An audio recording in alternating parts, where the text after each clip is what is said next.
नमस्कार दोस्तों, मैं हूं लोकेंद्र मिश्रा और आप सबका स्वागत है इस वीडियो में। इस वीडियो में हम बात करने वाले हैं UP PCS mains GS paper 2 के बारे में, जिसकी परीक्षा अभी आज ही कंडक्ट की गई है। तो चलिए शुरुआत करते हैं कौन कौन से क्वेश्चंस पूछे गए हैं इसके बारे में। अगर आपको ये पेपर पीडीएफ के फॉर्मेट में चाहिए तो आप हमारे टेलीग्राम चैनल से जुड़ जाइएगा, डिस्क्रिप्शन में उसका लिंक दे दिया गया है। सबसे पहले बात करें, कुल 20 प्रश्न दिए गए हैं। सेक्शन ए में 10 प्रश्न होते हैं, सेक्शन बी में भी 10 प्रश्न होते हैं। सेक्शन ए में जो है वो शॉर्ट आंसर टाइप क्वेश्चन होते हैं, 125 शब्दों में लिखना होता है, और सेक्शन 2 में आपको 200 शब्द सीमा होती है। चलिए, पहला प्रश्न, नीति निर्माण प्रक्रिया में गैर सरकारी संगठनों की भूमिका की विवेचना कीजिए। 8 नंबर का क्वेश्चन है, discuss the role of non governmental organisations. NGO की क्या भूमिका होती है पॉलिसी फॉर्मेशन में, ये आपको बताना है। दूसरा प्रश्न है, citizen charter in India could not become effective, there is a need to make it effective and meaningful evaluate. भारत में नागरिक अधिकार पत्र प्रभावी नहीं बन सके हैं, उन्हें प्रभावी एवं अर्थपूर्ण बनाने की आवश्यकता है, मूल्यांकन कीजिए। प्रश्न संख्या 3 में पूछा है, निर्धनता और भूख से जुड़े मुद्दे भारत की चुनावी राजनीति को किस प्रकार प्रभावित करते हैं। चौथा प्रश्न, संविधान की उद्देशिका संविधान के आधारभूत लक्षण एवं मानव गरिमा की वृद्धि का प्रतिज्ञान करती है, स्पष्ट कीजिए। The preamble of the constitution affirms the basic features of the constitution and the promotion of human dignity, elucidate. next question, question number 5, Bharat में केंद्र और राज्यों के बीच वित्तीय संबंधों का वर्णन कीजिए। तो ये सेंटर स्टेट रिलेशन से प्रश्न है। उसके बाद बात करें, इसमें जीएसटी वगैरह तमाम चीज़ें इसमें आ जाएंगी। भारतीय राजनीतिक व्यवस्था में राजनीतिक दलों के प्रभाव और भूमिका का समालोचनात्मक परीक्षण कीजिए। Critically examine the impact and role of political parties in the Indian political system. Question number 7, भारतीय संसद की कार्यप्रणाली में संसदीय समितियों की भूमिका का वर्णन कीजिए। पार्लियामेंट्री कमिटीज़ का यहाँ पे उल्लेख करना है।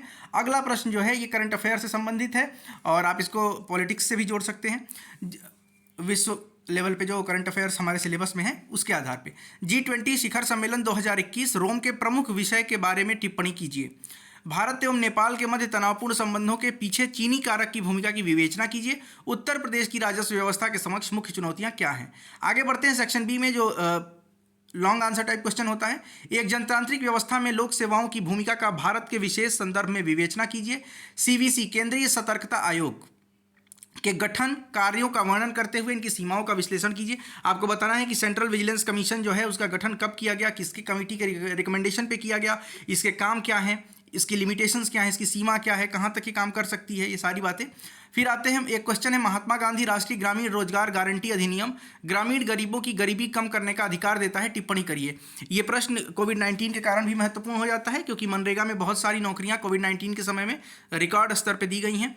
भारतीय संविधान का ढांचा संघात्मक है परंतु उसकी आत्मा एकात्मक है, इसका स्पष्ट करिए। अब देखिए, इसमें बताना है कि कॉन्स्टिट्यूशन वाइज तो इंडिया फेडरल है, लेकिन इसकी जो आत्मा है वो यूनिटरी है। चूँकि हमारा जो देश है इसमें जिस प्रकार का गवर्नमेंट सिस्टम है वहाँ पर यूनियन की तरफ टिल्ट होता है, फेडरलिज्म, तो इसके बारे में यहाँ पे बताना है। उन मुख्य उपायों की विवेचना कीजिए जिनके द्वारा भारतीय संसद कार्यपालिका पर नियंत्रण रखती है। Discuss the main methods by which the parliament of India controls the executive.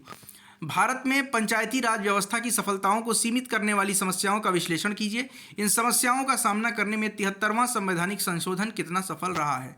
सार्वजनिक धन के संरक्षक के रूप में भारत के नियंत्रक एवं महालेखा परीक्षक की भूमिका का परीक्षण कीजिए। आपको बताना है कि controller and auditor general of India किस तरह से कस्टोडियन है पब्लिक मनी का। आर्कटिक परिषद की संरचना एवं कार्यकरण पर एक संक्षिप्त टिप्पणी लिखिए। अफगानिस्तान में भारत के सॉफ्ट पावर राजनय के कारणों का मूल्यांकन कीजिए, यानी कि evaluate the reasons of India soft power diplomacy in Afghanistan. Abraham समझौता पश्चिमी एशिया की राजनीति में एक नया शुरुआत है। अब्राहम एकॉर्ड काफ़ी चर्चा में रहा, तो इसके बारे में आपको एक्सप्लेन करना है। ये कुल मिला के प्रश्न थे, 20 प्रश्न पूछे गए हैं सेक्शन ए और सेक्शन बी को मिलाकर। नेक्स्ट वीडियो में और भी हम डिस्कस करने वाले हैं। फिलहाल के लिए अगर आपको ये PDF चाहिए तो हमारे टेलीग्राम चैनल में जुड़िए। बहुत बहुत धन्यवाद।